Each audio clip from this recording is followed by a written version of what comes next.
Bismillahirrahmanirrahim. Assalamualaikum warahmatullahi wabarakatuh. Waalaikumsalam warahmatullahi wabarakatuh. Innal hamdalillah nahmaduhu wa nasta'inuhu wa nastaghfiruh wa na'udzubillahi min syururi anfusina wa min sayyiati a'malina. May yahdihillahu fala mudhillalah wa may yudlil fala hadiyalah. Asyhadu an la ilaha illallah wahdahu la syarikalah wa asyhadu anna Muhammadan abduhu wa rasuluh. Allahumma sholli wa sallim wa barik ala sayyidina Muhammadin wa ala alihi wa sahbihi asmain amma ba'd. Alhamdulillah pada hari ini ya kita berjumpa kembali di kelas kita. Kita masih diberikan nikmat sehat, nikmat Islam supaya kita masih bisa belajar terus ya. Alhamdulillah. Nah, tumben nih hari ini hampir full tim ya. 6 orang ya. Harusnya 7 orang ya. Yang satu berhalangan juga. Lagi berhalangan. Hah? Oh, motornya nggak ada. Oh, ya. Baik, kita lanjutkan ya. Nah, kita kan masih membahas sebenarnya kan dari kemarin kan Bible yang kontradiksi Bible itu kan belum selesai. Tapi saya ingin menyelipkan beberapa topik selama kita bahas kontradiksi Bible, maksudnya supaya kita nggak jenuh gitu ya. Soalnya kebanyakan gitu kontradiksi Bible gitu kan. Jadi karena kebanyakan, jadi kita selipin dengan topik-topik yang mungkin cukup penting untuk pengetahuan kita gitu ya, di dalam kelas kritik kristologi. Nah, hari ini saya mau berikan topik yaitu perbedaan tanah dan perjanjian lama. Ya, kalian kan udah tahu kan tanah itu apa kan? Nah, sekarang kita akan bahas sedikit lebih dalam apa perbedaan tanah itu dengan perjanjian lama yang dipakai oleh kalangan kekristenan.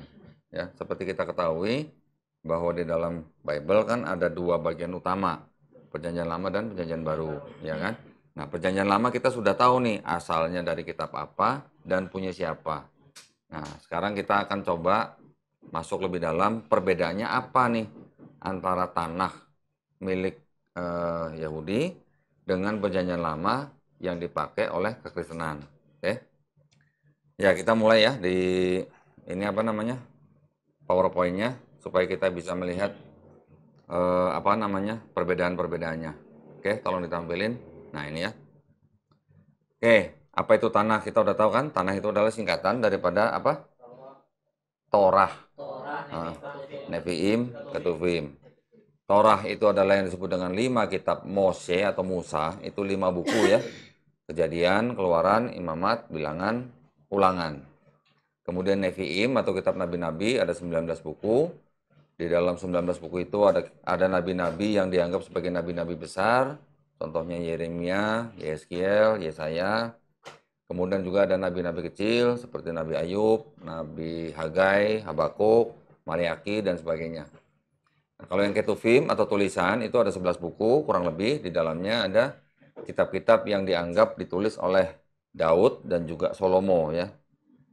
Di dalam Ketuvim itu ada salah satu kitab yang disebut dengan Mazmur, yang kita kenal dalam Islam itu adalah Zabur ya. Oke, sekarang kita juga teruskan. Kalau Taurat atau Torah itu sendiri terdiri dari 5 kitab yang diberikan kepada Musa langsung dari Tuhan setelah keluar dari Mesir ya. Taurat diturunkan dari generasi-generasi sejak saat itu dari Musa. Pertanyaannya, apakah Musa yang menulis 5 kitab buku itu? Nah, itu nanti kita pelajari lebih jauh lagi ya. Itu topik lain lagi. Terus kemudian Taurat itu kan di dalam 5 kitab Musa itu kisahnya kan mencakup mengenai penciptaan bumi dan manusia pertama, kemudian Nabi Nuh dengan air bah, kemudian perbudakan bangsa Israel atau Ibrani dan keluarnya orang Israel dari Mesir, penurunan Taurat, kemudian pembaruan perjanjian yang diberikan kepada Abraham, pembentukan festival atau cara-cara beribadah ya. Ini festival ini masuk ke cara-cara beribadah. Kemudian mereka berkeliaran, nih maksudnya ini mengembara di padang pasir sebelum mereka masuk ke tanah Kanaan. Kemudian juga ada miskan, tabut, dan tugas-tugas yang diemban oleh imam. Dan akhirnya kisah tentang kematian Musa itu sendiri. Imam di situ yaitu diambil dari suku Lewi. Ya. Jadi ada 12 suku yang merupakan anak laki-laki semua dari Yakub, Nabi Yakub. Salah satu suku yang ditugaskan untuk menjadi imam adalah suku Lewi. Oke.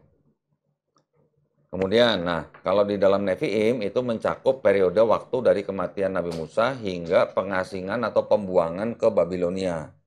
Ya, isinya 19 buku. Nevi'im meliputi isinya adalah waktu orang Israel memasuki Israel. Terus kemudian penaklukan Yeriko, penaklukan Israel dan pembagiannya di antara suku-suku.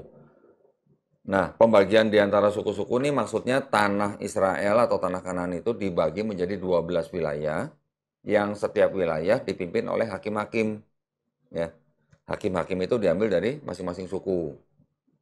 Kemudian juga ada sistem peradilan, ada era Saul dan Daud ya. Saul itu raja pertama dari bangsa Israel.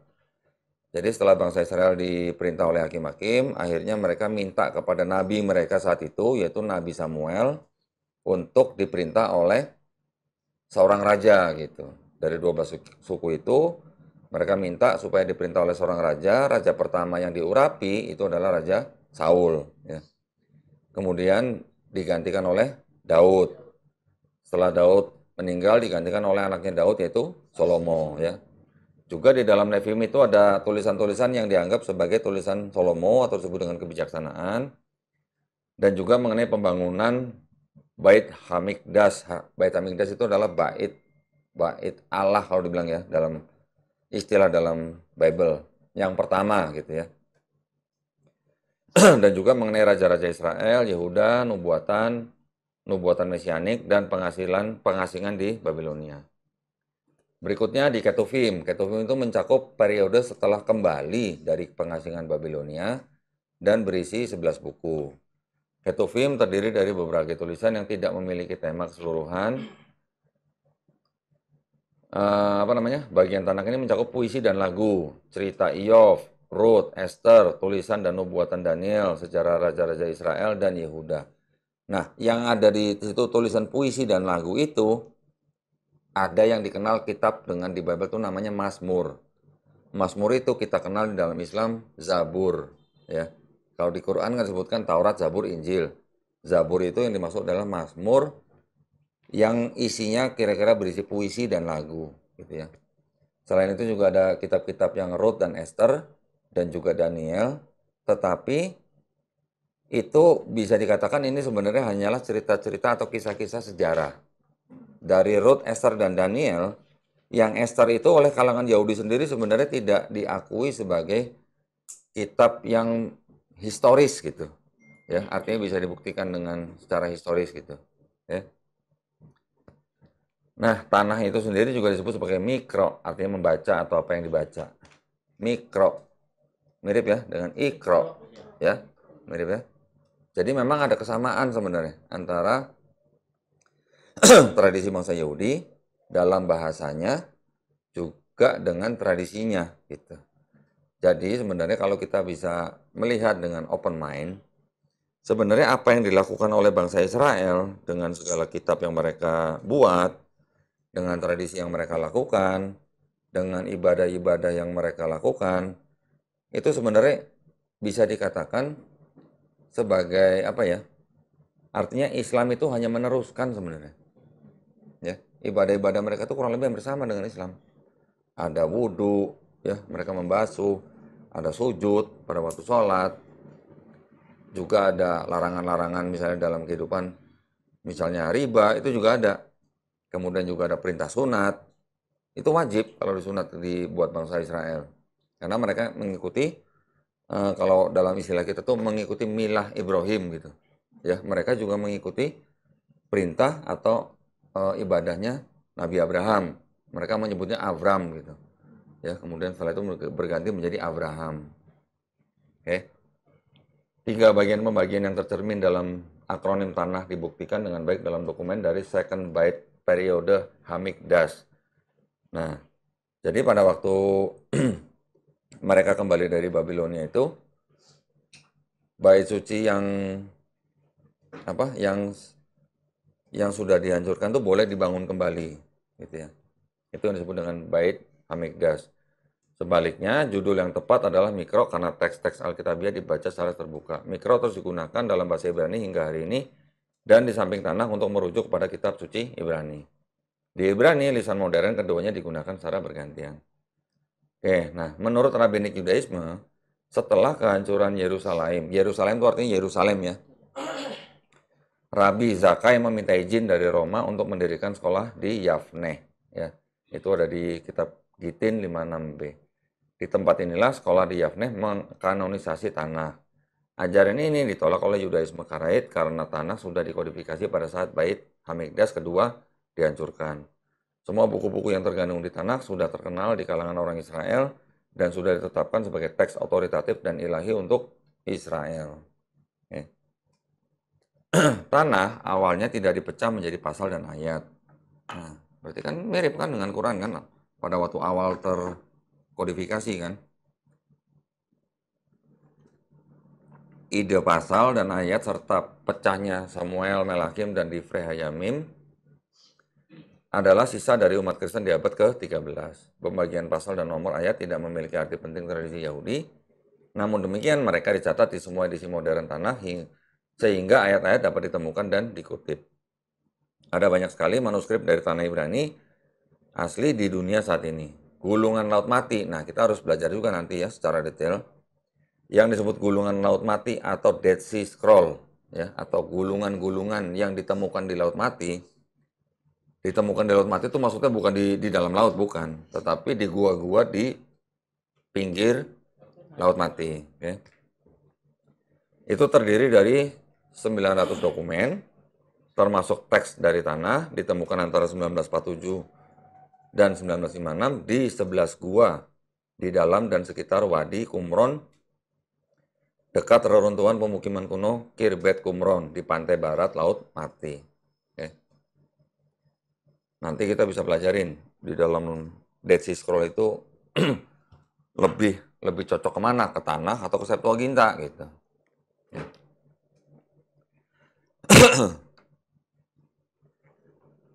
Nah, kemudian Targum Onkelos adalah Targum Babilonia untuk Torah. Nah, jadi selama bangsa Israel dibuang ke Babilonia, mereka itu punya juga yang disebut dengan Talmud gitu kan. Talmud itu ada Talmud yang ditulis di Babilonia, ada Talmud yang ditulis di Yerusalem. Jadi ada dua macam Talmud nih. Kedua-duanya punya otoritas. Gitu. Ya. Pekerjaan tersebut telah diidentifikasikan dengan Aquila dari Sinope. Targum Yonatan adalah Targum Babilonia ke bagian Nevi'im di Tanakh. Aleppo Codex juga dikenal sebagai Ether Aram Sofa, adalah manuskrip tanah yang terikat abad pertengahan yang ditulis pada abad ke-10 Masehi. Codex Leningrad, nah ini penting nih, juga dikenal sebagai Codex Kairo, adalah tanah lengkap tertua yang masih dipertahankan. Codex Leningrad adalah teks yang sepenuhnya vokal. Vokal itu artinya di dalam huruf-huruf Ibrani mereka sudah menambahkan nikut tanda baca, ya, sehingga huruf ini terbaca misalnya A, E, I gitu, ada vokalnya. Ya, karena Codex Leningrad adalah manuskrip tanah terlengkap yang tertua dalam tradisi tekstual Masoret dari keluarga Ben Asher, sekarang digunakan sebagai dasar untuk sebagian besar edisi cetak tanah modern, termasuk Biblia Hebraica tahun 1937 dan Biblia Hebraica Stuttgartensia, Jerman ya, 1967 dan 1977. Nah, kalau perjanjian lama yang dipakai oleh kekristenan atau yang disebut istilahnya Old Testament dalam bahasa Inggris, itu adalah kumpulan buku yang membentuk paruh pertama dari dua bagian kanon Kristen ya. Seperti tadi saya bilang, Bible-nya Kristen ada perjanjian lama dan perjanjian baru. Yang pertama disebut sebagai Old Testament atau perjanjian lama. Istilah perjanjian lama digunakan dalam kekristenan untuk merujuk pada tulisan religius Israel kuno. Isi perjanjian lama bervariasi antar denominasi. Protestan hanya menerima kanon tanah tetapi membaginya menjadi 39 buku. Sedangkan Katolik, Ortodok Timur, Koptik, dan Ethiopia mengakui koleksi yang jauh lebih besar. Bedanya apa? Di dalam yang Katolik, Ortodok Timur, Koptik, dan Ethiopia itu mengakomodasi kitab-kitab yang disebut dengan apokrifa. Gitu. Apokrifa itu adalah yang awalnya didefinisikan sebagai kitab-kitab yang dirahasiakan awalnya. Tapi belakangan dirubah pengertiannya menjadi kitab-kitab yang tidak jelas siapa penulisnya gitu. Ya. Nah, perjanjian lama Kristen secara luas dapat dibagi menjadi Pentateuch. Pentateuch itu tadi yang kita sebut sebagai Torah atau 5 kitab Musa, ya. Jadi Torahnya Yahudi itu oleh Kristen disebut sebagai Pentateuch gitu. Setelah itu juga buku sejarah yang menceritakan sejarah orang-orang Israel dari penaklukan Kanaan hingga kekalahan dan pengasingan mereka di Babilonia. Yang puitis dan buku-buku kebijaksanaan yang membahas pertanyaan-pertanyaan tentang kebaikan dan kejahatan di dunia. Itu yang tadi disebut di Ketuvim. Dan buku-buku Alkitabiah Nabi, peringatan konsekuensi berpaling dari Tuhan. Karena mereka bangsa Israel sering berpaling, itu maksudnya sering musyrik gitu. Ya. Maka tulisannya adalah di buku-buku Nevi'im atau Nabi-Nabi. Nah, gereja Kristen awal itu terutama menggunakan Septuaginta. Kita udah belajar ya, Septuaginta tuh bagaimana proses penerjemahannya, berapa kali tahapannya, dan apa saja yang dirubah. Yaitu Septuaginta adalah versi Yunani tertua dari tanah sampai pertengahan abad keempat. Nah, perhatikan ya. Kenapa sampai abad pertengahan abad keempat? Karena sampai pertengahan abad keempat itulah Septuaginta itu dikoreksi oleh bapak-bapak gereja. Gitu. Ya, gereja-gereja awal mengutip Septuaginta kuno dan itu digunakan oleh penginjil dan rasul yang pada dasarnya membantunya mencapai status resmi di dunia Kristen awal. Pada saat yang sama dengan Septuaginta diproduksi, terjemahan sedang dibuat bahasa Aram. Nah, bagi orang Kristen Aram itu Aramik ya, Syria gitulah ya. Ada terjemahan bahasa Syria dari tanah yang disebut Pesita. Nah, ini penting nih ya. Serta versinya dalam bahasa Koptik, Ethiopia, Armenia, dan Arab. Tuh. Jadi ternyata waktu Septuaginta belum final, itu sudah ada penerjemahan ke dalam bahasa Aramaik. Ya. Nah, buat orang-orang Kristen, itu ada terjemahan bahasa Syria dari tanah itu yang disebut dengan Pesita. Ini dia nih. Pesita nih. Ya. Syriak tuh ya. Ini kira-kira artinya nih perjanjian Syriak kuno, Le Pentateuch tuh. Atau disebut La Pesita, interlinear Syriak Arab. Tuh ya. Old Testament Syriak The Pentateuch gitu. Ada yang mau beli? Boleh. Lumayan ya harganya.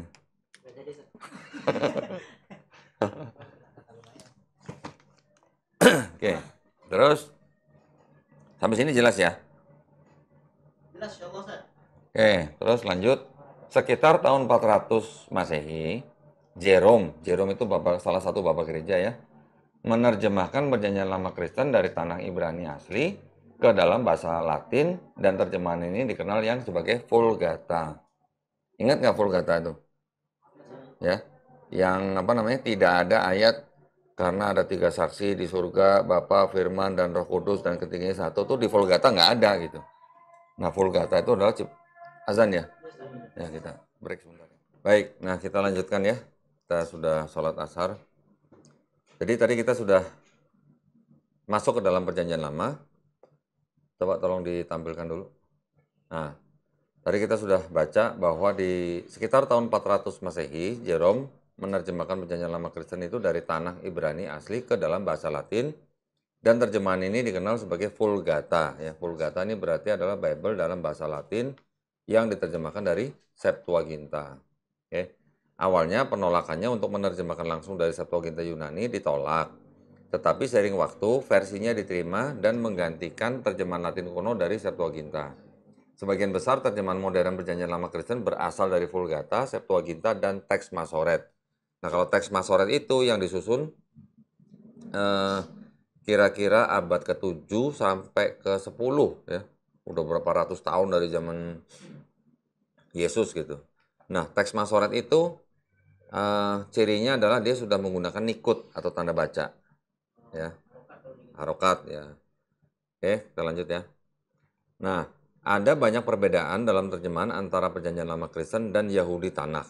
Ada beberapa perbedaan kecil dalam penomoran pasal dan ayat di antara Tanakh dan Perjanjian Lama. Contoh misalnya di Yesaya. Di Yesaya atau di Mazmur itu penomoran ayatnya ada perbedaan sedikit gitu ya. Beda satu nomor gitu. Ini terlihat di Sefer Tehillim. Namun ini bukan masalah utama dan gagasan pasal dan ayat adalah gagasan Kristen dan tidak berasal dari Yahudi. Perbedaan utama Tanakh dan Perjanjian Lama adalah jumlah dan susunan kitabnya. Nah, nanti kita akan lihat tabel. Di dalam tabel itu nanti kelihatan yang apa namanya? Asli antara Tanakh dan Perjanjian Lama tuh kitabnya apa saja dan urutannya juga berbeda gitu ya. Perjanjian Lama Kristen berisi buku dan tambahan yang dianggap apokrifa oleh Judaism. Tanakh dibagi menjadi 3 bagian, Torah, Nevi'im, Ketuvim, dan berisi 35 buku.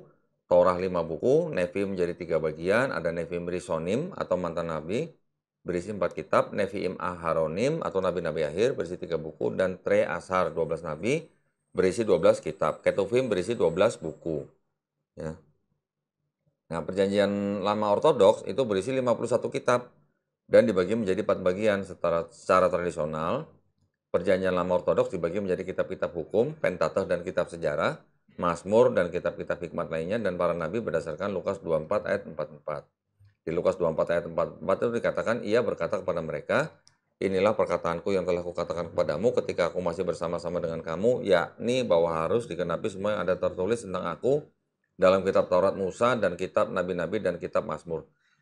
Tapi sebenarnya Lukas 24 ayat 44 sampai 46 itu sebenarnya bermasalah.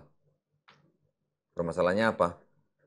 Coba buka Lukas 24 ayat 46 coba. Dari 44 sampai 46. Lukas. Nah, Lukas 24 ayat 44 sampai 46.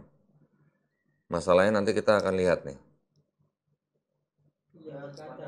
Coba. Pakai mic dong.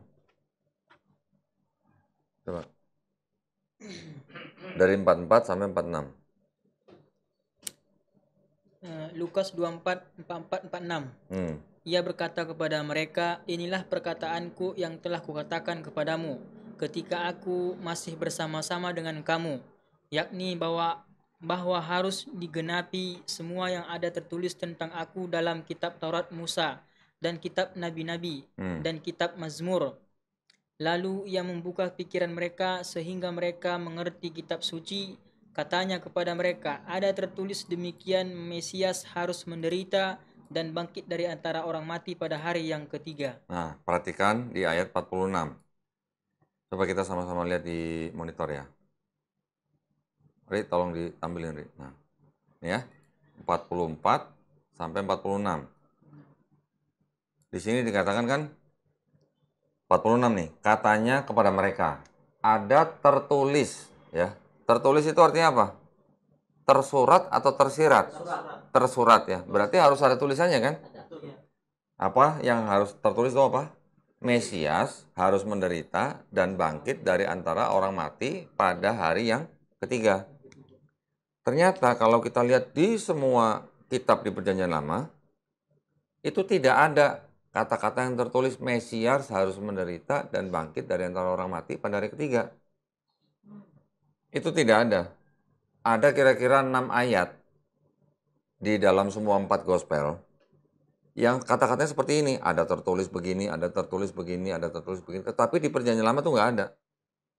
Nah, dari mana si penulis gospel-gospel itu bisa menulis tertulis demikian, tetapi ternyata di Perjanjian Lama nggak ada. Ada teori ya. Teori yang mengatakan bahwa penulis-penulis gospel itu kan mereka banyak mengutip dari Septuaginta. Tetapi Septuagintanya itu sebenarnya tidak satu versi. Ada banyak versi. Selama di abad-abad pertama Masehi itu sudah beredar banyak versi. Nah, kemungkinan yang Lukas ini mengambil dari Septuaginta, tetapi yang tidak dikanonkan ke dalam Bible. Gitu. Ya. Jadi kalau kita cari di Perjanjian Lama, ada tertulis demikian, Mesias harus menderita dan bangkit dari antara orang mati pada hari ketiga. Cari sampai botak nggak ada nih, di Perjanjian Lama. Paling-paling dari kalangan kekristenan hanya akan bilang bahwa di kitab Yunus ada gitu, bangkit pada hari ketiga gitu. Ya, tetapi di situ tidak ada kata-kata Mesias. Kemudian mereka juga bawa-bawa Yesaya 53. Tetapi di situ juga tidak ada kata Mesias gitu. Ya, jadi kemungkinan besar bahwa penulis Lukas itu dia mengutip dari Septuaginta yang tidak dikanonkan ke dalam Bible yang kita lihat sekarang. Gitu. Oke, kita lanjut ya. Nah, Pentateuch berisi 5 kitab yang merupakan kitab yang sama yang terkandung dalam Taurat. Itu bagian sejarah berisi 18 buku, beberapa diantaranya berasal dari Nefim dan Ketuvim, bagian dari tanah. Selain itu, bagian sejarah dari Perjanjian Lama Ortodoks berisi buku apokrif termasuk Esdra pertama, Tobit, tambahan, Ester, dan pertama, kedua, dan Makabe ketiga. Bagian kebijaksanaan berisi 8 buku yang mencakup sisanya buku-buku dari bagian Ketuvim dari tanah, serta tambahan apokrif dari Mazmur 151. Kemudian juga ada doa Manasye, kebijaksanaan Sulaiman, dan Ecclesiasticus atau kebijaksanaan Sirak. Para nabi bagian ini dibagi menjadi nabi besar dan nabi kecil. Nabi besar termasuk 4 buku-buku yang berasal dari bagian Neviim dan Ketuvim dari Tanakh, dan nabi kecil berisi dari 12 buku yang merupakan buku yang sama yang terdapat di bagian Tre Asar Tanakh. Para nabi bagian ini dibagi menjadi nabi besar dan nabi kecil. Nabi besar termasuk 4 buku yang berasal dari bagian Neviim dan Ketuvim dari Tanakh. Nabi kecil berisi 12 buku yang merupakan buku yang sama yang terdapat di bagian Tre Asar Tanakh. Perjanjian Lama Katolik berisi 46 kitab dan dibagi menjadi 4 bagian. Kanon Gereja Katolik Roma didirikan pada abad 16 di Konsili Ekumenis abad ke abad Tren. Kanonisasi di Konsili Tren mengacu pada daftar buku-buku Alkitabiah yang sejak saat itu dianggap kanonik. Konsili Tren menegaskan daftar identik yang telah disetujui di tahun 1442 dalam Konsili Florence. 1442 udah lama banget ya. Dari abad pertama udah 1 milenium lebih tuh. Ini tadi udah ya. Sebagai tambahan, bagian sejarah dari Perjanjian Lama Katolik berisi kitab apokrifa termasuk Tobit, Judit, tadi kita sudah baca ya. Bagian kebijaksanaan berisi 7 buku yang mencakup sisa buku Ketuvim, serta penambahan kitab-kitab apokrifa dari kitab kebijaksanaan dan Ecclesiasticus, ini tadi juga sudah. Bagian Nabi berisi 18 buku. Bagian ini dari Perjanjian Lama Katolik berisi kitab-kitab dari Nefim dan Ketuvim, serta buku-buku apokrifa dari Baruch, surat Yeremia, dan tambahan untuk Daniel. Perjanjian Lama Protestan berisi 39 kitab dan secara tradisional tidak dibagi menjadi beberapa bagian seperti adalah Tanakh, Perjanjian Lama Ortodoks, atau Perjanjian Lama Katolik. Protestan Reformasi atau Reform yang dimulai di Jerman pada tahun 1517 dengan 95 tesis Martin Luther, muncul kanon baru dari Perjanjian Lama, kanon Protestan yang baru menghapuskan apokrif kitab-kitab kanon Ortodoks dan Katolik dan berisi kitab-kitab yang sama dengan Tanakh, tetapi dalam sebuah urutan yang berbeda. Tanakh dan Perjanjian Lama memiliki banyak kesamaan, tetapi keduanya bukanlah kitab yang sama. Ya. Jumlah dan susunan buku dan masuknya beberapa kitab apokrif adalah yang utama menjadi perbedaan antara Tanakh Yahudi dan Perjanjian Lama Kristen. Ya. Jadi selain penerjemahannya juga bermasalah, urutan dan jumlah kitabnya juga berbeda ya, antara Perjanjian Lama Kristen dan Tanakhnya orang Yahudi. Nah, ini adalah sebuah diagram sederhana yang menggambarkan perpindahan atau transformasi gitu ya. Kita bacanya dari paling bawah nih. Ini dari Tanakh yang disebut tanah yang asli gitu ya. Itu sudah hilang, sudah nggak ada. Ini yang dianggap yang ditulis oleh Ezra atau yang disusun oleh Ezra. Nah, selain ada hilang, dia juga kan di abad ketiga sebelum Masehi itu mungkin dari salinannya diterjemahkan menjadi LXX. LXX itu dan kita kenal dengan Septuaginta. Okay. Septuaginta itu dikoreksi oleh yang paling kiri itu siapa? Lucian ya. Nih ya, Lucian. Kemudian bertransformasi menjadi Philoxenian. Kemudian ada yang dikoreksi oleh Hesisius. Ini menjadi apa? Sahidik. Ada yang dikoreksi oleh A, B atau Alep. Kemudian ini ada yang menjadi apa? Ke Sahidik juga. Bukan, kalau Pesita tuh yang dari yang hilang ini diterjemahkan dalam bahasa Aramaik. Gitu. Kemudian dari yang hilang ini juga ke Theodoton, juga ke Heksaplar. Ada yang ke Simasus, Aquila, dari hilang juga ke MT. MT ini adalah yang menjadi Masoretic text gitu ya. yang Vulgate itu juga berasal dari yang sudah hilang itu. Dari Aquila ke Onkelos. Ini gambaran sederhananya. Jadi transformasinya itu terpecah gitu ya. Tidak garis lurus gitu. Tidak seperti Al-Qur'an. Al-Qur'an setelah Nabi wafat dikodifikasi oleh Khalifah Abu Bakar. Ya kan? Setelah menerima usul dari Umar bin Khattab karena banyak penghafal Quran yang tewas di perang kan. Dari situ disimpan oleh akhirnya beralih ke Umar, disimpan oleh anaknya Umar bin Khattab, dan itu baru dipakai lagi oleh Utsman bin Affan untuk dikodifikasi ulang. Tapi tim tim pengawasnya itu orangnya sama, yaitu Said bin Sabit. Pada zaman Abu Bakar dan pada zaman Utsman bin Affan itu orangnya sama dan timnya sama gitu. Jadi kan garis lurus, tidak terpencar-pencar seperti ini gitu, ya kan? Barulah pada zaman Utsman itu dibuat beberapa salinan, dikirimkan ke beberapa daerah-daerah. Salah satu yang masih disimpan itu yang ada di Museum Topkapi, Turki. Ya. Nah, sekarang dari sini kita lihat, nah ini, coba lihat. Karena banyaknya versi Bible dengan jumlah kitab-kitab yang berbeda, jadi kita bisa tanya dong, Bible yang mana yang dipakai oleh Kristen itu? Karena saking banyaknya versi gitu. Syrian version itu 61 kitab. Bible Protestan 66 kitab. Koptik 75 kitab. Katolik Roma 73 kitab. Karismatik 76 kitab. Ethiopia 81 kitab. Ortodoks Yunani 78 kitab. Ortodoks 86 kitab. Jadi antara selisih kitab-kitab sendiri itu apakah bisa dianggap sebagai firman Tuhan? Itu ya, itu udah menjadi tanda tanya besar. Karena dari setiap golongan itu tidak semua menerima kitab-kitab dari kelompok lain gitu. Nah, kalau kita lihat daftar yang sebelah kanan, itu adalah perbandingan daripada kanonisasi Perjanjian Lama. Kita lihat dari Katolik, Ortodok, Protestan, yang semuanya di dalam kitab Perjanjian Barunya tuh memuat sama-sama 27, tapi Perjanjian Lamanya berbeda. Gitu.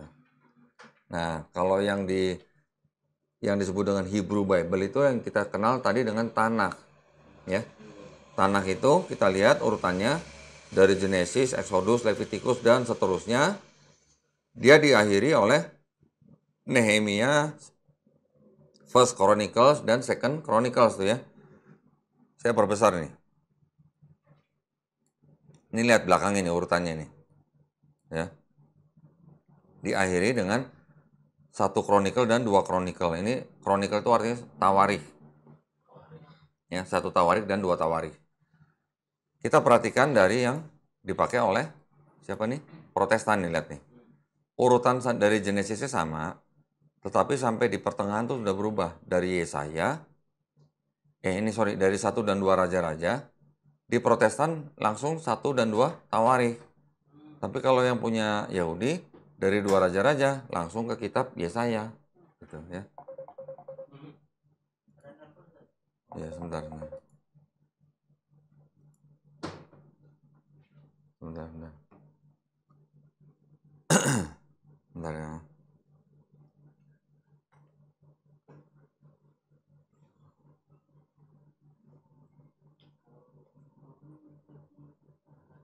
Sebentar ya.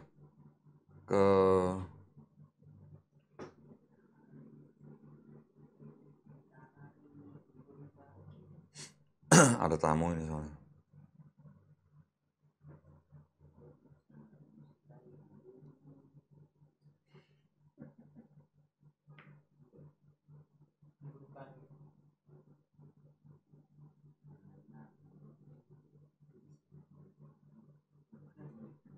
Oke ya, kita lanjutkan ya. Nah, jadi urutannya tuh tidak sama persis gitu. Yang namanya tanah dengan perjanjian lama gitu. Nah, kalau kita lihat lagi di Katolik Roma, dia selain daripada yang ada di dalam tanah ini, dia juga ada tambahan-tambahan. Nah, contohnya apa? Ada Tobit, ada Judit, ada Esther, tambahan Esther, ada 1 dan 2 Makabe. Kemudian ada apa nih? Sirah gitu ya. Ada juga Baruch. Ada juga tambahan yang Daniel. Yang di Ortodoks Yunani tambah lagi gitu. Semakin banyak nih. Ada selain daripada apa namanya yang ada di Katolik apa Roman Katolik, mereka juga ada tambahan Makabe sampai 4 tuh. Ya, 4 Makabe. Kemudian yang lain apa lagi nih? Selain ada Baruk juga, di atas ada sebentar. Nih ya, Makabenya aja beda. Di sini kan hanya 1 dan 2 Makabe. Ini ada 1, 2, 3 tuh. Ya kan? Kemudian kita lihat lagi di bawah ada apa nih? Sirah. Tadi ini udah ya, Daniel ya. Nah, jadi gitu. Jadi, apakah tanah itu sama dengan perjanjian lama? Bedanya di situ tuh. Memang mereka isi kitabnya di kekristenan isinya kurang lebih sama. Tetapi ternyata selain juga ada terjemahan yang berbeda, jumlah kitabnya juga berbeda, dan juga urutannya juga berbeda. Gitu. Pertanyaannya adalah, apakah tanah itu sama persis dengan perjanjian lama? Gitu. Oke. Sampai sini cukup jelas? Atau ada yang mau tanya? Silakan. Ri, tolong Ri. Kira-kira yang mau tanya? Berarti kalau perkiraan lebih singkatnya perjanjian lama dengan tanah itu mencoloknya di jumlah saja, Ustaz. Jumlah kitab yang sangat mencolok dan urutannya Dan urutan. dan terjemahannya. Bedanya apa? Di tanah itu tidak ada satupun ya yang disebut dengan nubuat untuk Yesus di Perjanjian Baru. Karena kitab tanah itu tidak mengenal atau tidak menerima Perjanjian Baru. Mereka kan hanya punya kitab sendiri kan, Bible Yahudi namanya. Tapi kalau Kristen kan selain mereka menggunakan Bible Yahudi, mereka juga menambahkan dengan Perjanjian Baru. Kitab Yahudi tidak menerima Yesus, makanya mereka juga tidak menerima Perjanjian Baru gitu. Jadi di dalam kitab mereka tidak ada satupun yang disebut sebagai nubuat untuk Yesus di Perjanjian Baru. Nah, bedanya dengan Bible-nya orang Kristen apa? Bible-nya orang Kristen menggunakan Bible-nya orang Yahudi, kemudian diterjemahkan dengan bahasa mereka dan pemahaman teologis mereka, karena mereka sudah terpapar oleh Helenisme Yunani kuno, akhirnya tanah yang sudah menjadi perjanjian lama itu seolah-olah berbicara mengenai Yesus di perjanjian baru. Itu perbedaan yang sangat mencolok gitu. Ya. Jadi kalau yang punya kitab tanah nih orang Yahudi bilang nggak ada itu buat Yesus gitu. Semuanya itu ada referensinya. Ini buat Raja Hizkia, ini buat bangsa Israel, ini buat siapa. Itu semua jelas. Ada ayat-ayat yang mendukung gitu. Tapi kalau di dalam Kristen yang perjanjian lama, itu mereka tidak mereferensi ke ayat-ayat yang sebelumnya. Mereka hanya bilang ayat ini nubuat untuk Yesus gitu, di perjanjian baru. Gitu. Nah itu bedanya. Gitu, ya. Ada lagi?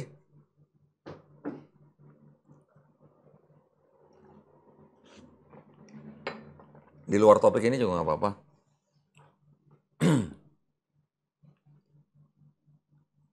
Cukup jelas ya, yang itu ya tadi ya, tanah dan perjanjian lama ya. Nah, nanti kita untuk waktu-waktu selanjutnya, saya nggak tahu apakah nanti cukup atau tidak untuk sampai akhir semester. Saya nanti akan mencoba memberikan materi-materi perbedaan terjemahan apa saja yang ada di perjanjian lama yang dibandingkan dengan Septuaginta. Ya, Terus kemudian kita bandingkan lagi ke tanah. Tanah dan Septuaginta kita sudah bisa bandingkan perbedaannya apa. Gitu. Nanti dari Septuaginta diterjemahkan lagi kan ke Latin kan. Dari Latin nanti ke bahasa Inggris dan ke bahasa-bahasa yang lain gitu. Nanti ya, kita nanti bisa bahas dengan sangat dalam dengan menggunakan pendekatan linguistik. Kata yang berbeda atau bermasalah itu arti sebenarnya apa? Kalau digunakan di ayat-ayat yang lain artinya apa? Kenapa bisa ditujukan untuk Yesus gitu. Itu dari linguistik. Kemudian dari konteksnya. Setiap ayat-ayat itu kan, beberapa ayat itu kan punya konteksnya. Konteks itu yang sering dilanggar oleh teman-teman Kristen. Mereka mencomot satu ayat, kemudian mengeluarkan dari konteksnya gitu. Dan menganggap itu untuk Yesus gitu. Kemudian dari sisi perspektifnya. Perspektifnya orang Yahudi terhadap ayat dan konteks itu apa gitu. Itu berbeda dengan yang dipahami oleh Kristen. Karena mereka mengeluarkan satu atau dua ayat keluar daripada konteksnya gitu. Setelah perspektif, baru ditinjau lagi dari sejarah. Nah, jadi ada 4 pendekatan yang bisa dipakai untuk membantah bahwa di dalam perjanjian lama itu ada nubuat untuk Yesus. Gitu. Nanti satu topik itu bisa jadi satu judul skripsi itu. Kalau mau dikembangkan. Bisa bahkan malah didukung dengan tabel-tabel. Ayat yang atau kata dalam bahasa aslinya Ibrani, itu artinya apa, diterjemahkan oleh bangsa Yahudi menjadi apa, diterjemahkan oleh Kristen menjadi apa, dan kita bisa lihat contoh-contohnya di ayat-ayat yang lain yang menggunakan kata yang sama, artinya apa. Itu bisa dikembangkan menjadi satu judul skripsi. Itu. Betul. Nanti insya Allah kita bisa bagi, nah, setiap orang satu judul lah nanti ya. Insya Allah lah. Buat skripsi, kalau mau detail ya benar-benar detail ya. Tapi kalau mau yang agak umum ya jangan pakai topik itu. Gitu. Tapi kalau pakai topik itu, saya yakin mungkin pimpinan-pimpinan dari sekolah tinggi ini melihat atau penguji-pengujinya nanti ya, penguji skripsinya melihat topik kalian itu mereka akan merasa sangat asing gitu dengan topik ini. Membuktikan. Kita harus bisa membuktikan bahwa di dalam perjanjian lama itu tidak ada nubuat untuk Yesus. Artinya, kitab suci orang Kristen itu sebenarnya mengadopsi kitab suci orang lain, tetapi ditafsirkan secara berbeda dengan yang pemilik kitab yang dibikin seolah-olah berbicara mengenai Yesus di perjanjian baru. Nah, nanti kita tinggal pertanyakan, jadi apakah kekristenan ini murni punya kitab sendiri gitu. Karena ada hubungannya dong dengan namanya kan kristologi. Nah, ini kan sudah dalam nih pembahasannya. Nanti ada 2 pertanyaan deh, Ustaz. Kalau misalkan yang paling tentang latar belakang saja. Pakai nggak apa-apa. Nggak apa-apa. Ini kan paling nanti 2 pertanyaan kalau memang ngambil judul skripsi tentang itu. Pertama, dia tanya, ya kalau latar belakang pastilah. Apa masalahnya pasti. Apa masalah yang latar belakang itu pasti. Cuman ada 2 hal lain diantaranya seperti apa kaitan Anda yang judul skripsi Anda ambil ini dengan dakwah gitu. Pertama itu. Karena di dalam bidang kristologi atau kritik kristologi namanya juga kritik kristologi. Kalau namanya kritik kristologi kan berarti harus bisa membantah daripada klaim-klaim yang diajukan oleh kekristenan. Oh ya benar. Itu. Berarti difaan lah gitu ya. Ya, kita kan namanya juga apologet. Kita mau jadi apologet kan? Apologet itu kan artinya kan membela keyakinan. Nah, tujuannya kita untuk mengangkat topik-topik itu adalah untuk membuktikan bahwa di dalam Kristen itu sebenarnya mereka menggunakan tafsir yang sangat berbeda dengan si pemilik kitab gitu. Itu kan bisa nanti menjadi kesimpulan gitu loh. Buat kita juga buat pendengar. Tujuannya apa? Tujuan awalnya kita mau membuktikan kan. Tujuan akhirnya apa? Supaya umat Islam tidak mudah dimurtadkan. Kita melalui jalur akademis gitu. Itu kaitan dengan dakwah. Jawa kan? Satu lagi paling nanti Sar. Hmm.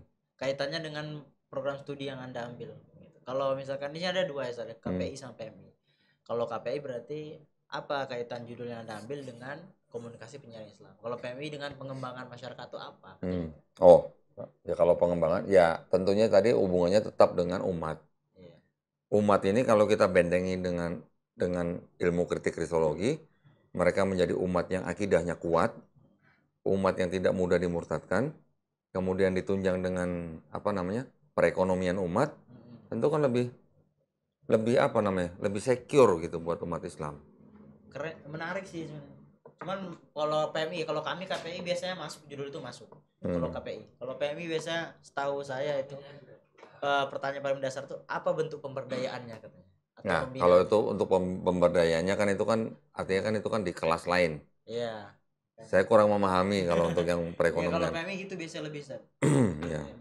Kecuali- Kalau untuk yang perekonomian umat digabungkan dengan topik-topik yang ini ya, yang tadi saya barusan katakan ya mungkin kurang nyambung. berat juga kalau mau di Kurang nyambung mungkin gitu. Ya nanti kalian harus sesuaikan kalian jurusannya di mana. Tapi kalau untuk yang kelas kritik kristologi ini kita sudah punya materi-materi yang andalan gitu lah. itu yang sebenarnya sangat disayangkan ya. Karena kalau kami ngambil gitu kan cocok dan bagus, cuman nanti kayaknya ini hanya untuk hasil. Mereka meminta seakan ini kelas yang menjadi prodi atau bahkan menjadi jurusan gitu untuk hasil. Tapi ketika untuk misalkan skripsi untuk apa, ketika kami ajukan ini terus kami apa dengan berlandasan kami kan kristologi Sar, makanya ngambil judul ini. Nah, walaupun nanti dibantah walaupun kristologi tapi kalian kan prodinya ini. Jadi kayak kami ini hanya sampingan ketika mengajukan skripsi, judul skripsi. Tapi sementara untuk hasil mintanya seakan nah itu yang jadi problem. Ya, itu nanti bisa dibicarakan dengan itu akan dosen-dosen yang ini ya. Ada lagi? Di luar topik ini nggak apa-apa. Silakan. Kalian ini kan sebenarnya kan calon-calon apologet sebenarnya. Ini kalau ada misalnya yang mau Mik. Yes, mau meneliti tentang Yayasan Geraha Mualaf nggak apa Sar? Boleh. Karena itu yang sangat sinkron sekali. Boleh. Dan pasti di ACC dan mudah. Boleh. Pasti, iya soalnya pemberdayaan mualaf, enggak PMI. Boleh aja, karena di Geraha Mualaf itu kita selain juga melakukan kajian-kajian kritik kristologi seperti ini, kita juga di lapangan juga kita melakukan kegiatan-kegiatan yang langsung berhubungan dengan umat. Nah, baik itu mualaf maupun non mualaf. jadi nanti Misalnya, contoh, kita tahu lah ya, banyak saudara-saudara kita yang muslim terjerat dengan hutang, ya, yang melibatkan riba. Mungkin buat mereka memang itu masih satu-satunya jalan gitu, buat mereka gitu. Kita mencoba membantu supaya mereka terlepas dari riba. Itu sudah kita lakukan. Banyak berarti Sar. Ya, itu salah satu yang sudah kita lakukan. Selain dari kajian, kemudian pemberdayaan ekonomi umat, kemudian juga pembinaan mualaf gitu. Dan lain-lain. Termasuk diantaranya debat gitu. Nah, ngomong-ngomong debat, nanti minggu depan saya kasih tugas nih. Total kalian satu ini kan 7 orang ya. Nanti dibagi menjadi 2 tim. Masing-masing 3 orang, yang 1 orang buat moderator. Kita simulasi debat. Topiknya nanti saya yang tentuin. Jadi yang 3 orang ini simulasi menjadi apologet Kristen. Yang 3 orang lagi menjadi apologet Islam. Nanti diperdebatkan itu satu topik itu. Dan itu sama sekali harus ilmiah. Nggak boleh isinya asumsi, hujat menghujat, atau maki memaki. Nggak boleh. Dan tidak boleh menyerang pribadi. Yang boleh diserang adalah argumennya. Ya, tidak boleh menyerang pribadi. Kita apologet Islam, selain juga kita mempelajari kritik kristologi ini, yang bertujuan untuk membentengi akidah umat Islam, juga kita harus membawa nilai-nilai Quran. Di dalam Quran, kita diperintahkan, kita tidak boleh memaki atau mencaci maki sesembahan orang lain. Ya, kita harus berdakwah, walaupun dengan cara debat, harus debat yang dengan cara yang paling baik gitu. Nah, ya kan? Kenapa kita tidak boleh mencaci maki sembahan orang lain selain daripada agama dan kepercayaan itu kan dilindungi oleh negara. Kita harus selalu berada di jalur ilmiah gitu. Tidak boleh hanya jalur emosi atau perasaan pribadi gitu. Ya. Kalau kita mencaci maki sembahan orang lain, nanti mereka akan mencaci Allah Subhanahu wa taala tanpa pengetahuan. Gitu kan? Nah, kira-kira gitu. Nanti kalian harus bisa apa namanya? Menjadi apologet muslim yang bisa diandalkan gitu. Harusnya ada yang ngambil ini. Kan itu tadi itu lebih kepada PMU. Yang cocok jadi pendeta yang mana nih? Yang muka-mukanya cocok jadi pendeta. Namanya Ibrahim juga. Ada semua.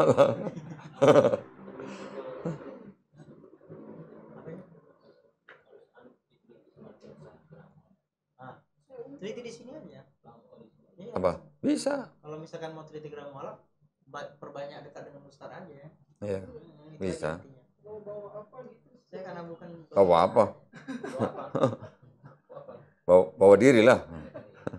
Iya itu udah pas, nanti kan latar belakang masalahnya itu lebih kepada banyak udah yang diantara banyak yang udah dilihat dalam hidup Anda gitu, latar belakang masalah.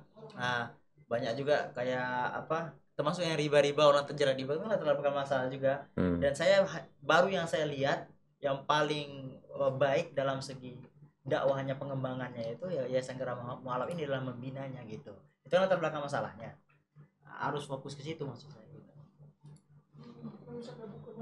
Itu boleh, maksudnya yang baru saya lihat artinya kan banyak gitu. Iya, kan asumsi. Jadi latar belakang masalah itu kan menggambarkan seakan yang antum ambil judul itu objeknya itulah asumsi antum yang paling bagus objeknya itu gitu. Websitenya ada. Website apa? Ada ypmatauhid.org ada. Dibuka aja, saya juga nggak hafal semua, ada sih kayaknya ada. Foto-fotonya juga ada, kajian juga ada. Ada insya Allah gitu. Lebih mudah. Cuma saya kan ada sidang proposal jadi saya udah selesai. Oh sudah ada topiknya? Sudah sempro saya. Sudah ada judulnya berarti ya? Udah, tanya. Oke. Terlanjur bahas. Iya.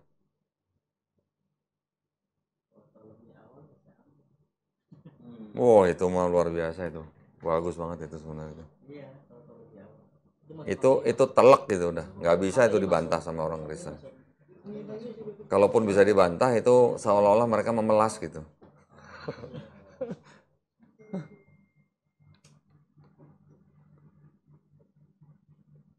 Oke, ada lagi? Nggak apa-apa, di luar topik ini nggak apa-apa.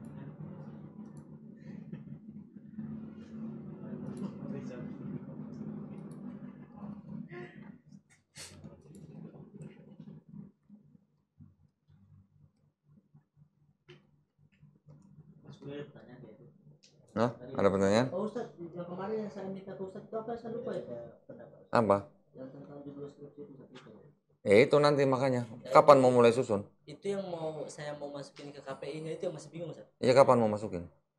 Kalau udah bisa, udah langsung apa namanya?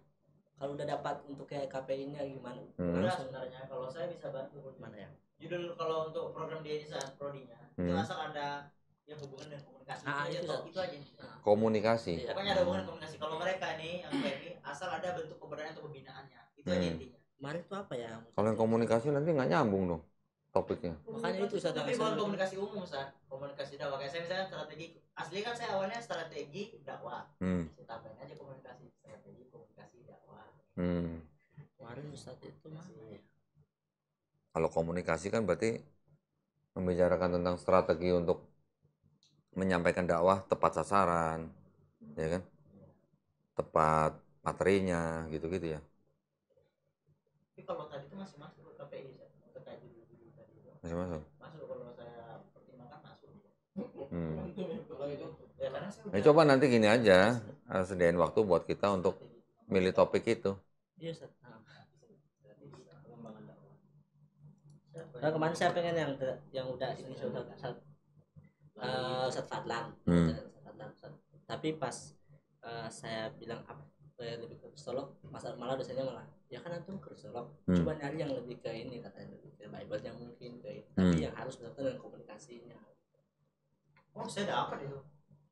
Dengan komunikasinya. Terkait Ustaz Donitan, tapi nanti ujungnya itu belakangnya itu melalui channel YouTube Ustaz Donitan. Pak, nah, walaupun gak ada kata komunikasi. Iya Pak, kemarin kan udah ada topik tersendiri tuh tentang yang Ustaz kasih tuh. Iya. Yang kemarin. Itu dia saya ini Ustaz. Oh, maksudnya jadi gini, dari materi-materi itu kita harus bisa mengkomunikasikan kepada umat dengan tujuan untuk tidak mudah dimurtadkan gitu ya. Itu bisa gitu. Okay. Ya itu bisa, Mas. Ya tadi yang saya sarankan tadi tentang Ustaz, janji deskripsi yang saya sarankan tadi. Itu adalah materi-materi yang membantah atau membuktikan bahwa di dalam perjanjian lama itu tidak ada nubuat untuk Yesus gitu. Menjadi ada karena itu hasil kerja kalangan kekristenan gitu. Jadi kalau mau sederhananya begini. Bible Yahudi, ini kan punya orang Yahudi. Iya. Kita tahu bangsa Yahudi kan. Bangsa Yahudi ini dari 12 suku itu. Dari mulai Yakub lah, kita mulai dari Yakub lah ya, yang punya 12 anak. Akhirnya kan mereka pindah, hijrah ke Mesir. Ya kan? Karena salah satu anaknya itu Yusuf, itu kan menjadi penguasa di Mesir. Dengan melalui berbagai perjalanan yang mungkin cukup berat lah. Akhirnya dia menjadi penguasa di Mesir, keluarga Yakub dan anak-anak yang lain pindah ke Mesir. Di Mesir mereka tinggal, atau apa namanya, ya menjadi bagian dari bangsa Mesir itu kurang lebih 400 sampai 430 tahun, bayangkan. Mesir sendiri itu sebenarnya kan mempunyai banyak sistem kepercayaan yang menyembah dewa-dewa. Sedangkan Nabi Yakub dan anak-anaknya ini kan bertauhid atau monoteis gitu kan. Selama ratusan tahun bangsa Israel hidup di bawah bangsa lain karena mereka juga menjadi budak buat bangsa Mesir. Dengan kepercayaan orang-orang Mesir yang menyembah dewa-dewa, kira-kira ada yang terpapar nggak dari bangsa Israel itu dengan ajaran dewa-dewa? Pasti ada dong. Dari Mesir aja udah 400 sampai 430 tahun. Setelah itu mereka keluar dari Mesir, masuk Kanaan, menjadi bangsa sendiri, dipimpin oleh hakim-hakim, kemudian berubah dipimpin oleh raja. Setelah Raja Salomo meninggal, kira-kira di abad ke-10 Masehi, bangsa Israel ini kerajaannya terpecah menjadi dua. Israel Utara, Israel Selatan. Israel Selatan itu suku Benyamin dan Yehuda. Israel Utara itu 10 suku sisanya, yang lainnya. Kira-kira di abad ke berapa ya? Abad ke 6 atau 7 itu dikuasai enggak. Nabi Salomo itu meninggal abad ke-10 sebelum Masehi. Tidak lama setelah kerajaan Israel terpecah menjadi dua, itu mereka yang utara dikuasai oleh kerajaan Assyria, Asyur. Ya. Kurang lebih hampir 2 abad. Kemudian Assyria ini dikalahkan oleh Babilonia dengan Raja Nebukadnezar II. Nebukadnezar II masuk, bait suci dihancurkan. Yang selatan juga dikuasain juga. Jadi kalau utara dikuasai oleh Assyria aja, waktu Babilonia masuk, yang utara dan selatan dikuasai semua gitu. Makanya mereka dibawa ke Babilonia. Disebut sebagai masa pembuangan Babel gitu ya. Dari situ Babilonia akhirnya diserbu oleh Persia. Itu udah kurang lebih di abad ke-5 atau 6. Kemudian karena Persia ini menyerbu Babilonia dan mereka menguasai Babilonia, orang-orang Israel yang sudah dibuang situ boleh pulang ke Palestina dan diizinkan untuk membangun kembali bait suci. Terakhir itu diizinkan oleh Raja Darius namanya, dari Persia. Setelah berapa lama di situ? Nggak lama, Romawi menjajah kan banyak daerah kan, termasuk Palestina. Persia dikalahkan oleh Romawi. Gitu. Jadi dari mulai Mesir, Assyria, Babilonia, Persia, Romawi, semuanya ini paham agamanya apa? Pagan semua kan? Berapa ratus tahun coba bangsa Israel berada di bawah bangsa-bangsa yang berpaham pagan gitu. Kita sudah pernah bahas ya yang waktu buku Parasit Akidah itu kan. Jadi bangsa Israel sudah sekian ratus tahun berada di bawah negara bangsa lain yang berpaham pagan. Kemungkinan besar, kalaupun tidak semua, sebagian kan pasti sudah ada yang terpapar dengan paham-paham pagan tersebut kan. Terakhir waktu mereka dijajah oleh Romawi. Bangsa Romawi menjajah bangsa Israel membawa paham Helenisme yang berasal dari Yunani kuno. Jadi orang-orang Yahudi itu sendiri sebagian masih murni tauhid atau monoteis, sebagian sudah terpapar oleh paham Helenisme. Ditengarai ya. Kekristenan itu yang menciptakan juga Yahudi sendiri sebenarnya. Ya. Tapi Yahudi yang sudah terpapar Helenistik Yunani kuno gitu. Hah? Iya, yang pagan. Jadi kan semua tadi tuh Assyria, Babilonia, Persia, Romawi, semua Mesir gitu kan. Semuanya percaya dengan apa? 3 Tuhan, 1 pribadi gitu. Atau 3 kesatuan lah gitu. Ya kan? 3 semua. Ini ada bangsa Yahudi yang sudah terpapar. Akhirnya mereka menciptakan juga konsep 3 pribadi itu gitu. Nah, memang perjalanannya awalnya oleh Yahudi, kemudian kan melibatkan orang-orang dari selain Yahudi kan, yang dari Romawi kan. Ya kayak Irenaeus misalnya, Papias itu kan bukan orang Yahudi gitu. Sudah melibatkan orang-orang di luar Yahudi, yaitu dari bangsa penjajah mereka sendiri gitu. Kalau Paulus juga masih keturunan Yahudi. Dia dari suku Benyamin gitu. Jadi sebenarnya Yahudi ini terbelah 2 gitu. Yang masih tauhid dan yang sudah Helenistik gitu. Yang Helenistik ini yang akhirnya mengarah ke Kristen. Jadi yang disebut dengan Yahudi yang Helenistik ini adalah Yahudi yang mesianik. Mesianik itu maksudnya kan di dalam Bible-nya Yahudi kan ada nubuat untuk Mesias yang akan datang. Tetapi Mesias ini nanti datangnya kalau sudah tidak ada perang gitu. Ya, sudah tidak ada orang mengangkat senjata gitu. Mesias ini harus keturunan Daud gitu. Nah, Yahudi yang tadi sudah terbelah ini, yang ini bilang Mesias itu nanti datang nanti pada waktu sudah tidak ada perang lagi. Yang Yahudi yang ini percaya bahwa Yesus itu adalah Mesias yang dijanjikan.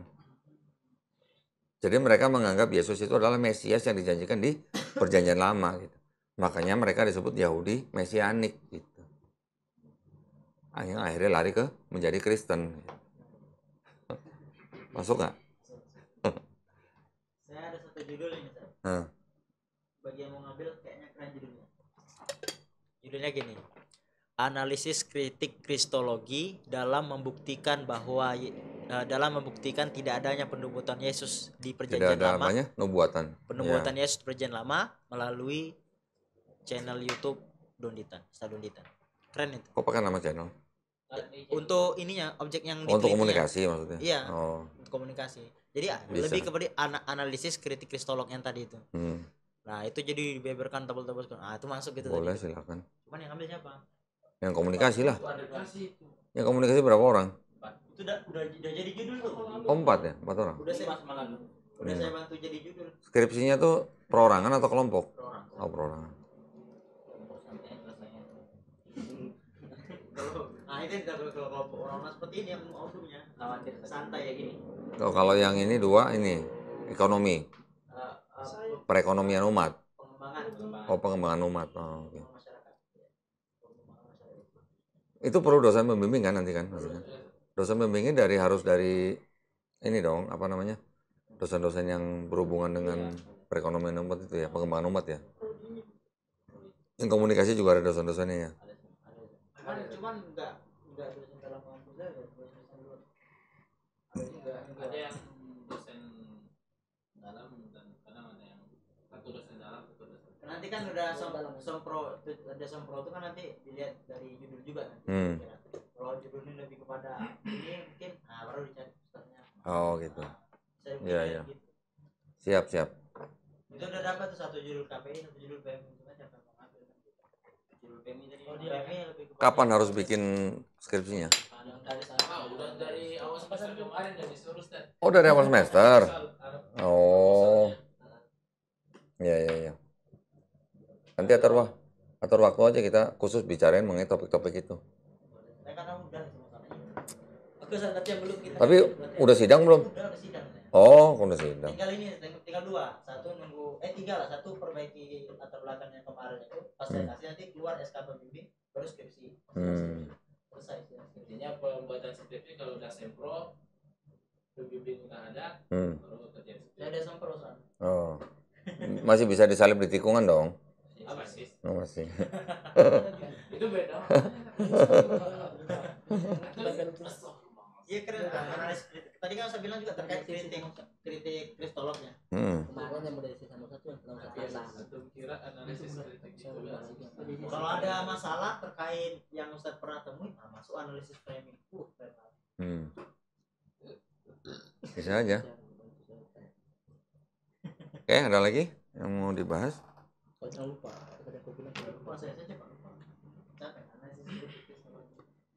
Ya, ini topik yang kita bicarakan hari ini hanya untuk lebih mendalami lagi perbedaan antara tanakh dan perjanjian lama. Nanti yang menjadi perbedaan apa saja, nah itulah yang menjadi materi untuk membantah nubuat Yesus di perjanjian baru. Karena poin intinya adalah itu. Itu adalah yang menjadi perbedaan tafsir antara kekristenan dan Yahudi. Jadi perbedaan antara Yahudi yang istilahnya rabbinik ya. Rabbinik itu yang artinya mereka masih berpatokan pada Taurat yang lama gitu. Dengan tafsir menurut mereka bahwa Mesias itu datangnya kalau sudah nggak ada perang di bumi gitu. Di lain pihak ada Yahudi yang sudah terpapar oleh Helenistik, mereka yang menjadi cikal bakal yang disebut dengan Yahudi Mesianik, yang percaya bahwa Yesus itulah Mesias yang dijanjikan gitu. Nah, perbedaan ini yang akhirnya membedakan antara perjanjian lama dan tanakh gitu. Ya. Cukup jelas ya? Ada info sedikit Bang. Kalau dari kalender akademiknya kita paling kuliah tinggal pekan depan. Untuk tahun ini atau untuk satu semester? Sampai tanggal 31 bulan ini. Ya, tapi untuk tahun ini kan, bukan untuk satu semester. Untuk satu semester. Kita nggak ketemu lagi kan? Oh, untuk satu semester? Itu kalau secara kalender akademiknya. Nah, itu Januari udah nggak ada lagi berarti? Iya, udah nggak ada. Karena pekan depan itu pekan terakhir kuliah. Pekan lusanya lagi itu udah puas pun dari kurs pekan. Habis itu puas. Oh. Satu somat. Puas. Enggak, maksudnya Kita nggak ada masalah nih. Nggak ada pengiraan. jadi Januari udah nggak ada kegiatan lagi. Januari untuk yang mungkin kami bisa fokus untuk skripsi. Mungkin ada di kelas nanti Mungkin nanti di kelas kita ada yang melanjutkan. Yang apa? Melanjutkan ini. Kelas. Oh, yang adik kelas yang semester 5 ya? Oh, oke. Dari awal lagi. Tapi Ustaz makin mantap begitu. Tapi kan berarti untuk yang kelas ini kan berarti kan belum dapat topik yang nubuatan itu ya? Cuma kalau itu secara kalender akademik, cuma kami di luar Secara akademik individu boleh individu kami kapanpun siap datang ke sini gitu maksudnya. Oh gitu. Nah, cuman udah di luar konteks akademik. Berarti tadi tanggal 27. ya 27. Iya. Libur mulai tanggal 2. Tetap belajar seperti ini kami bisa cuman enggak Apa 27 kita langsung adakan simulasi aja? kasih Simulasi debat itu Oh, boleh. sebagai praktek. Karena tanggal 7 terakhir saya. 27. Nanti mungkin bisa online ya? Boleh. Online aja kan? Nanti dari online kan tinggal nama-namanya aja bisa diganti kan? Tim Kristen, Ini aja Ustaz, tim nanti Islam. Yang Kristen nanti kita ini aja Ustaz. Pakai spidol yang. Nanti gantian loh. Gantian nanti 30 menit menjadi tim Kristen, yang separuhnya lagi tim Islam. Setelah 30 menit gantian. Nanti stikernya ganti pindah. Spidolnya pindah. Oke ya, kalau gitu kita bisa sudah ya pertemuan kita pada hari ini ya. Alhamdulillah, mudah-mudahan bermanfaat buat teman-teman mahasiswa STID Muhammad Nasir Bekasi. Insya Allah minggu depan nanti kita lanjutkan dengan simulasi ya. Karena nanti kita konfirmasi melalui grup WA ya. Mau pergi Ustaz. Iya, soalnya saya udah harus. Iya. Kita sangat dukung Ustaz. Ustaz kepentingan Ustaz kita online dulu. Musir maksudnya. Oke, alhamdulillah kita sudah melakukan berapa total pertemuan? Kita udah 12 ya? 13, besok 14. Oh, besok 14. Belum absen. Ya. Saya ragu kalau Waktu itu kan pernah libur sekali kan? Yang minggu kemarin. Ganti jadwal, kan Hari ganti. Selasa Kan kemarin. ganti kan? Hah? Siapa Kan kita tidak? kan di jadwal masuk hari Sabtu jadi. Iya, yang satu itu soalnya. Oh iya iya. Kosong weh. Sampai malam itu. Iya iya iya. Kosong kita. Sampai jam 10. Enggak, yang baru kemarin apel siang. Iya, itu diganti sama yang Tidak ada ganti. Iya, nanti aja nanti. Saya tutup dulu. Baik ya, kalau gitu kita tutup ya pertemuan kita pada hari ini. Kita tutup dengan doa kafaratul majelis. Subhanakallahumma wa bihamdika asyhadu an la ilaha illa anta astaghfiruka wa atubu ilaik. Wabillahi taufiq wal hidayah. Wassalamualaikum warahmatullahi wabarakatuh. Waalaikumsalam warahmatullahi wabarakatuh. Bismillahirrahmanirrahim. Assalamualaikum warahmatullahi wabarakatuh. Waalaikumsalam warahmatullahi wabarakatuh.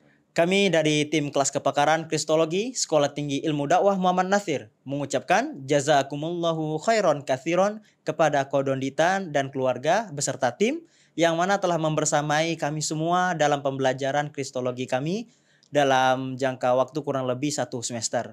Mudah-mudahan teruntuk Kodonditan tetap panjang usianya dan barokah, rezekinya, dan juga ilmunya tentunya bermanfaat untuk generasi ke depannya. Dan untuk kami semua mudah-mudahan bisa terus melanjutkan pembelajaran ini meski bukan dalam akademik atau waktu yang ditentukan seperti ini, mungkin bisa di lain waktu. Sekolah Tinggi Ilmu Dakwah Muhammad Natsir. Selamatkan dan bangun Indonesia dengan dakwah. Takbir. Allahu Akbar.